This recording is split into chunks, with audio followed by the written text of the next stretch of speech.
welcome sa ating podcast to Mark Rainiel and Jerison Sarte. Follow nyo guys sila sa TikTok. And of course, itong cup ko, so nahihili ako na rin mag-cup. So may affiliate link tayo dyan. Check nyo na sa description. Let's go. And then pati itong t-shirt na to, nasa description din yan. So yan, men, curious lang ako. Ano may mga morning routine nyo? Ikaw muna, men. Sino? Ikaw, men, ikaw. Paring Jeric Soot. Patrick Erickson. It is first. Number one don't in terms of morning routine for me is huwag ka kaagad maghahawak ng cellphone pagkakita na pagkakita. Number one. Sabagay, oo. Bakit? Kasi di ba, once na nag-cellphone ka na agad pagkikising, iba yung feeling na parang tamad ka na agad. Iba talaga kasi, punta ka sa social media, scroll ka lang talaga, literal eh. Pagka parang sinimulan mo yung araw mo nung nag-cellphone ka agad. Yeah. Ako na rin agad. So, para maiwasan nyo yan, pagkikising nyo, either hilamos kayo or tayo agad. Pagkatapos nun, meditate. Number Save. One yung gagawin. Meditation, pagkatapos ng meditation, Sa meditation, ano ba, sa mga beginner kasi may mga hirap mag-meditation. May ginagawa ng meditation. May mga nagtatanong kasi. Akin kasi, ang meditation ko para sa akin, for beginner, para sa akin, mas maganda para sa akin, gumana sa akin nung nagsisimula pa lang ako, yung naka-earphones ako and then search ako, 15 minutes guide, laging may guide. And then, nung nagtagal na ako, wala na akong music, wala na akong earphones, focus na ako sa hininga ko. Yun. Ikaw, Ben, ginagawa mo sa meditation, like, alam ko kasi may meditation na may prayer, merong meditation na for focus lang or for clarity ng mind. Alam ko maraming klase ng meditation. First, pagka nag-meditate ka in the morning, you need to have a clear goal bakit ka ba talaga nag-meditate. Kaya nga, katulad sabi mo, ang daming way of meditation. Yeah. Ano ba goal mo? For clarity ba? Para lang mas or whatsoever, di ba? Yeah. So, sa akin, kung beginner ka pa lang, hindi mo pa naman na masyadong na-implement yung meditation on your day-to-day life. Just start on, katulad ng sinabi ni JM na start on guided meditation. Oo. Kasi syempre wala kang idea eh. Wala kang idea, so kailangan mo siya ng guide. Meditation yun, meditation, parang mga monk lang na ginagawa. Hindi. Siguro sa mga bagwa, ang mga karinig meditation, parang mawiwirdohan talaga sila. O especially kapag hindi nila alam yung salitang meditation. Ano nga ba meditation, di ba? Tulad sa Jerison, ano yung mga experience mo na nag-meditate ka tapos nakita ka ng magulang mo, di ba? Parang nag-weirdohan sila, di ba? Oo, ano nangyayari sa'yo? May sakit ka ba? Ganun. Nung sa kanila kasi, nung nakita nila ako at first, nung nagme-meditate ako, una nila sinasabi, ang ginagawa mo? Like, super weird ng feeling para sa kanila kasi hindi kita sanay. Parang kala nila, Hindi, siguro pag gano'n, ang pinaka magandang sabihin na lang, nagdadasal ka or nag-pray ka. Kasi totoo naman ako, literal. Kapag nag-meditate ako, sa gitna ng meditation ko, lagi may prayer. Lagi ako nag-gratitude kay God. Lagi ako nag-thanks kay God na nagising ako sa araw na to. Ito. Oo. So kung sino man yung white traitor mo, siguro ito naman traitor. So yun, after na meditation, Jerry, ano yung next mo yun? So, second sa akin, pagkatapos ko talaga mag-meditate, ang number 2 na syempre, hindi ka pa tapos, pagkatapos sa meditation, kailangan mo mag-exercise or kaya mag-monitor. Mag-workout? Oo. Ano ba workout mo, men? Ano ba workout mo ngayon? In terms of workout, hindi naman totally workout yung kailangan. Start with walking, di ba? Sa labas ng bahay. So, mag-start kayo dyan. Hindi naman kailangan excessive workout talaga na patayan. Simple workout, walking, considered. Kasi karamihan sa mga nagtatry ng ganyan, for example, beginner pa lang sila, ang goal agad nila, digdi ka na agad na workout digdi ka, alam mo yun. Yan ang nangyayari, hindi sila consistent. Siyempre napapagod yung katawan mo, hindi sanay eh. So kailangan masanay mo na yung katawan mo. Sa akin, pag-workout, it doesn't mean na it takes 1 hour. Para sa akin workout sa umaga, ano ba yun? Like, pag 10 push-ups ka, o kung ano yung habits na ginagawa mo, para at least, di ba? Lalo sa mga busy na tao, magpo-push-ups na lang ako para at least, ano pa rin ako, physical healthy pa rin ako. Physical May ano hindi ko siya, pero may research na may taong nag-push up, hindi ko sure kung legit to, pero nabasa ko siya, or nabasa or napanood, something ganon. May mga 50, hinati, 100, 15 nag-push ups, and then yung nag-bench press. Ang ginawa ng mga nag-push up is, fail, hanggang maging failure. Diba? Reach hanggang failure. Natitira sila hanggang failure. Most probably, mga 55 reps. Mga ganun literal. Tapos sa mga bench press, syempre, it's like 8 to 12 reps range. Tapos, after ilang months, same same results lang. Ganon. Nag-same reps. So, parang nangyayari,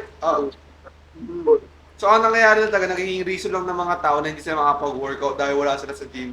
Pero kung isi-search nyo, magkakaroon kayo ng background, research sa mga push-up, halos same lang sila, same results lang sila. Ang pinag-aiba nga lang, nasa gym ka, of course, di ba? Oo. Di ka ako kasi yung dalawa, sabi tayo morning routine Okay, ano ba morning routine mo? Siguro yung morning routine ko, halos pares sa pero may dinalaman ako. First of all, siguro, sa akin yung ginagawa ko, niis agad ng kama.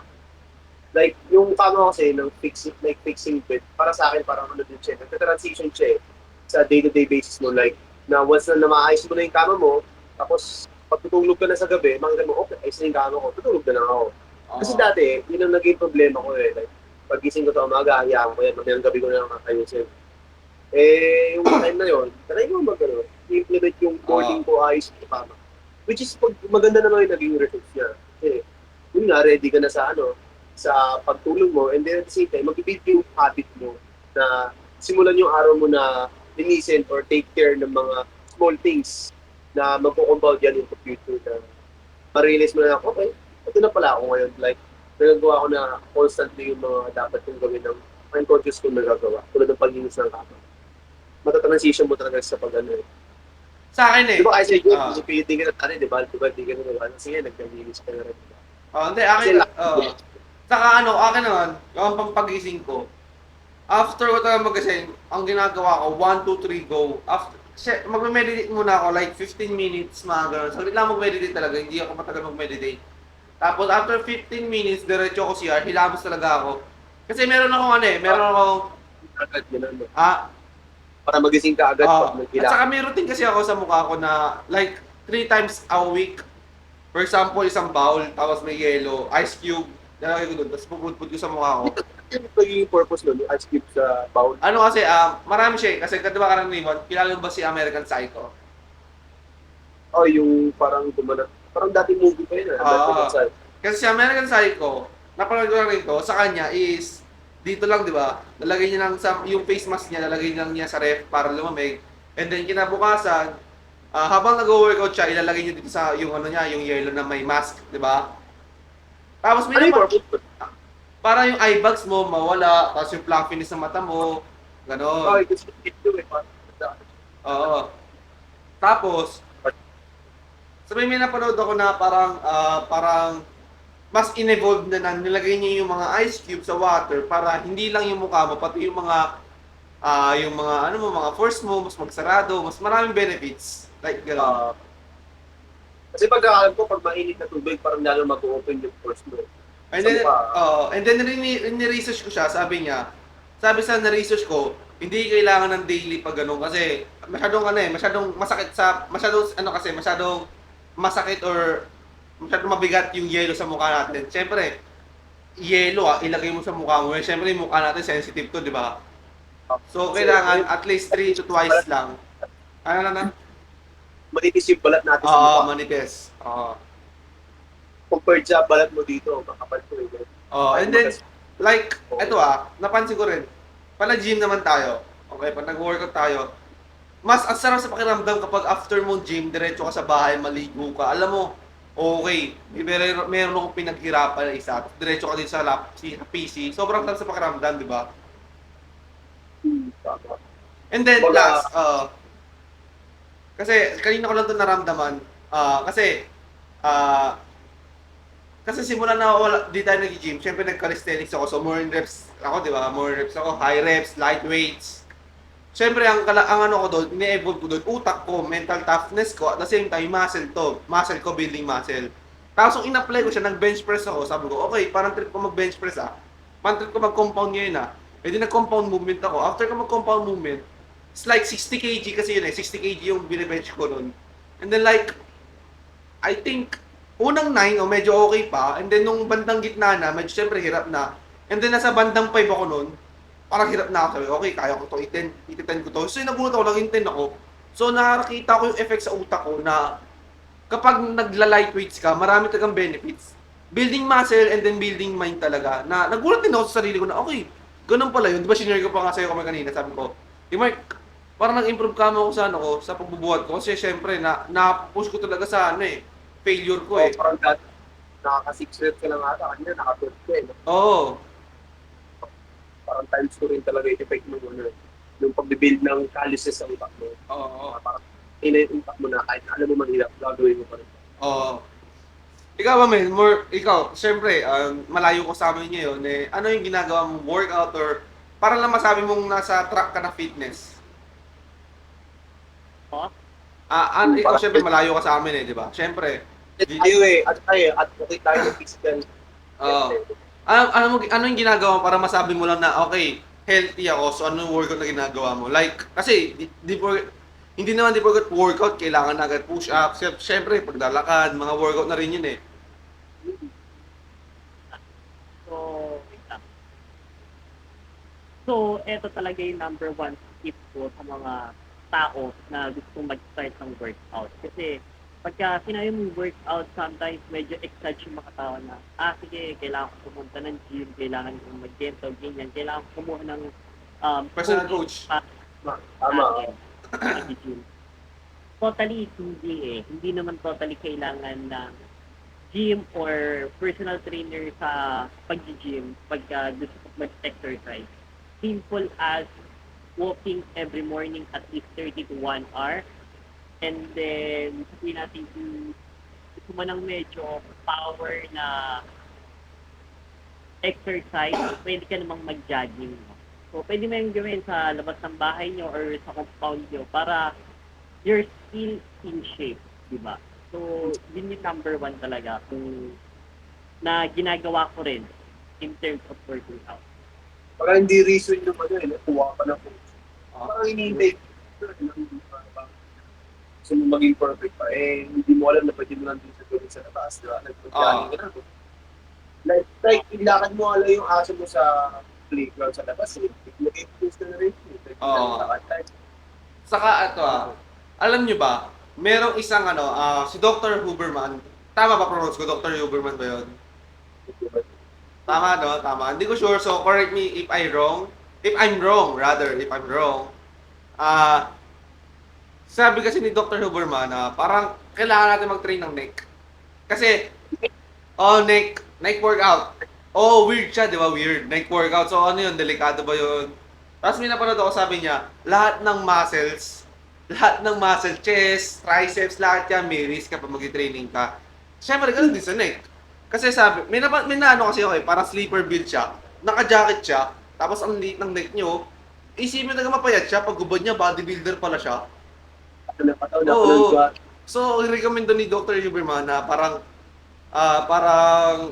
mag-workout ka ng neck kasi like lalaki kasi ito lalapad tong neck mo and then magiging thick siya and then yung confidence mo tataas, yung typical na literal doon na kaya makipagtingin sa tao, kaya mo i-dominate sa eye to eye, parang ganun ang mangyayari. Plus, meron din meron din nag-share nito na parang lalaki siya na nag-workout siya ng neck niya. Tapos nagda-drive siya and then nagkaroon ng car crash. Tapos naging safe siya, walang nangyari sa kanya. Dahil sa neck niya. Dahil matigas yung neck niya? Oo, na-save siya ng neck niya. Yun pala. Kaya pala yung mga F1 driver. Yun napanood ko siya, na parang sinave talaga siya ng neck niya. So, that's one of my reason kaya nag-workout ako ng neck. Kasi iniiwasan pine-prevent niya tayo para hindi ma-concuss, mga ganon. Hindi mo matay pagka. Parang di... Pati ako nag-neck, hindi namatay ako iba ng buhay. Hindi ganun yun. Malay mo, bak hindi mo yung ano, di ba, yung gilid. So, mabubuhay ka. Plus, wait lang share ko lang rin. May sinabi sa akin si Kumar kanina about time traveler. Diba? Ano ba yung napanood mo, Kumar, sabi ni Kumar, time traveler? Ito, theory lang to mga pare theory lang to. Nabasa ko lang siya sa Reddit. Sabi ang lottery o yung loto, ginawa lang daw siya para mahuli yung mga time traveler. Yun. ano Kung i-imagine, para mahuli yung mga time traveler, yung ginawa So, sa Len? ginawa yung lottery, yung loto, para mahuli yung mga time traveler. Para lang mga let's pare say, theory lang to. Let's say siguro, scripted, hindi ko din sure. Pero may chance din kasi syempre, ang out of napakadaming random numbers, tapos konti lang yung tumatama, diba? So, para sa akin, parang may chance yung theory na yun para mahuli yung mga time traveler. Oo, pwede. Na-mind-blown din ako doon, syempre, iisip ko sa puta ko. May chance nga, syempre, yung theory nga na yun Yung syempre di malabo. Kasi ang laki ng mundo Ang laki ng mundo. So hindi natin masabi. Pero it's like, alam mo yun, theory pa rin siya. Wala siyang proven na ganun talaga, pero theory lang siya. Pero para sa akin, 50-50 kasi hindi talaga malabo kasi ang laki ng mundo So it means, may mga time traveler din siguro talaga. Syempre, ang daming population ng tao, so hindi nila alam kung sino dito yung mga time traveler. Di ba? Shifter na, di natin sa Ha? Ano? Really, ako. Malay nyo ako time traveler pala, di ba? Then, Sure nyo. may nabasa ko parang travel in time is to travel in space. So kung gusto mo mag-travel sa sa oras, like sa past or future, kaya mag-travel sa space. Parang Yun na ba? siguro kung may powers ka, time traveler yung ano mo. Diba? Pwede ka mag-travel sa mga oras, yung kapangyarihan mo. Kunyari, One Piece. May time traveler Nomi na fruit. Pag kinain mo, pwede ka mag-travel. Di ba kay Shanks ganun? Hindi, yung asawa ni Odin. Ganun. Time travel. Pero naka-travel lang sa future. Sa future. Alam ko siya teleport yata yung kay Shanks, yung parang theory kay Shanks na parang, okay, pwede ako mag-ano dito. Pwede ako mag-transfer. Kasi di ba yung ino niya si Kaido?